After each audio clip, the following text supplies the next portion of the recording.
বিয়ের পর জানতে পারি আমার স্বামীর সাথে আমার শাশুড়ির অবৈধ সম্পর্ক। নতুন বউ হয়ে শ্বশুর বাড়িতে আসার পর আমার শাশুড়ি আমার স্বামীকে তার রুমে ডেকে নিয়ে রাত 2টা-3টা পর্যন্ত গল্প করত। এমনকি আমার স্বামী আমার রুমে না এসে ওখানেই ঘুমিয়ে পড়ত। আমি নতুন বউ, স্বামী চাকরির জন্য বাইরে থাকে, এমনিতেই মাসে 1 থেকে 2 বার আসে বাসায়। এত বড় ছেলেকে নিয়ে আমি কখনোই কোনো মাকে ঘুমোতে দেখিনি, তাই মনে মনে খুব রাগ হতো। তাই একদিনকে স্বামীকে ডেকে নিয়ে জিজ্ঞাসা করলাম, আচ্ছা তুমি কি শুধু ঘরের কাজ করার জন্য আমাকে বিয়ে করেছিলে? সে তখন বলল, কেন এমন কেন বলছো? আমি বললাম, কেন বলছি তুমি বুঝতে পারছো না? এত বড় ছেলে হয়ে তুমি মায়ের সাথে ঘুমাও কিভাবে? আর তুমি বিবাহিত, আমি তোমার বউ, আমার সাথে না থেকে তুমি সেখানে কিভাবে থাকো? তখন সে বলে, এসব বাজে চিন্তা মাথা থেকে সরাও, মায়ের কাছে সন্তান ঘুমোলে সমস্যা কি? আমি তখন তাকে বললাম, তুমি কি ছোট বাচ্চা যে মাকে জড়িয়ে ধরে ঘুমোবে? আর মায়ের সাথেই যদি ঘুমোবে তাহলে আমাকে বিয়ে করলে কেন? আমার স্বামী তখন রেগে গিয়ে বলল, তুমি তো খুব খারাপ মেয়ে, সংসারে আসতে না আসতেই মায়ের থেকে ছেলেকে আলাদা করতে চাইছো। ভালো করে শুনে রাখো, তোমার কথায় উঠবোস করার মতো ছেলে আমি নই। আমি আর কিছু না বলে রুম থেকে যখন বেরিয়ে আসবো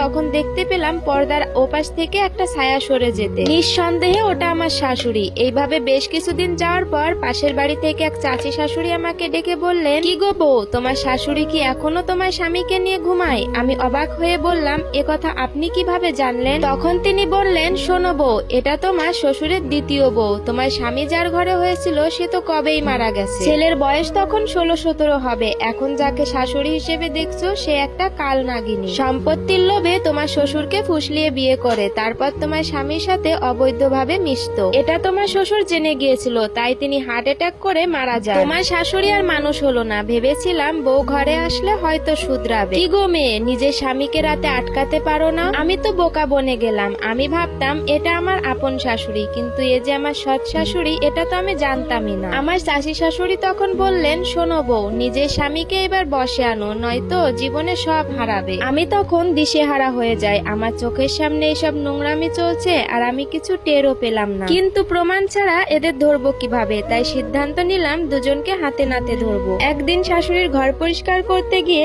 এমন কিছু দেখলাম সেদিন আর বুঝতে বাকি রইল না। তারা দুজনই আমাকে ঠকাচ্ছে। কিছুদিন পর স্বামী বাসায় আসার পর তাকে ডেকে নিয়ে জিজ্ঞাসা করলাম, আমি কিন্তু সবই জেনে গেছি, আমার জীবনটা কেন নষ্ট করলে? আমি তোমার জীবন থেকে চলে যাব। প্রথমে তার গলার স্বর শক্ত থাকলেও পরে আস্তে আস্তে সে নরম হতে থাকে। সে একটা সময় বলে তার সৎমা তাকে ব্যবহার করে, সে এইসব না করলে সমস্ত সম্পত্তি তার নামে করে নেবে। আমার স্বামী আমার হাতে পায়ে ধরে বলে, আমি নিরুপায়, তুমি আমাকে ছেড়ে যেও না, আমার কাছেই থেকে যাও। কিন্তু আমার স্বামী সৎমা সব কথা শুনে নেয়। সে হুমকি দেয়, যদি জীবন বাঁচাতে হয় তাহলে তার সব কথা মেনে চলতে হবে। কিন্তু এটা কিভাবে সম্ভব? আমি অনেক কষ্টে আমার বাবার বাড়ি চলে আসি। আমার স্বামীও আমার সাথে চলে আসে, কিন্তু ওই মহিলা নানান পরিকল্পনা করতে থাকে আমাদেরকে আলাদা করার জন্য। আমি সত্যিই জানি না আমি এখন কি করব। সম্পত্তির পুরো অধিকার তো আমার স্বামীর, এখন কি দিয়ে কি করব কিছুই বুঝে উঠতে পারছি না। আর এই সম্পূর্ণ স্টোরিটা একটা আপুর লাইফ থেকে নেওয়া। মানুষ কতটা নিচে নামতে পারে শুধুমাত্র সম্পত্তির জন্য। সৎ হোক তবুও তো সে মা,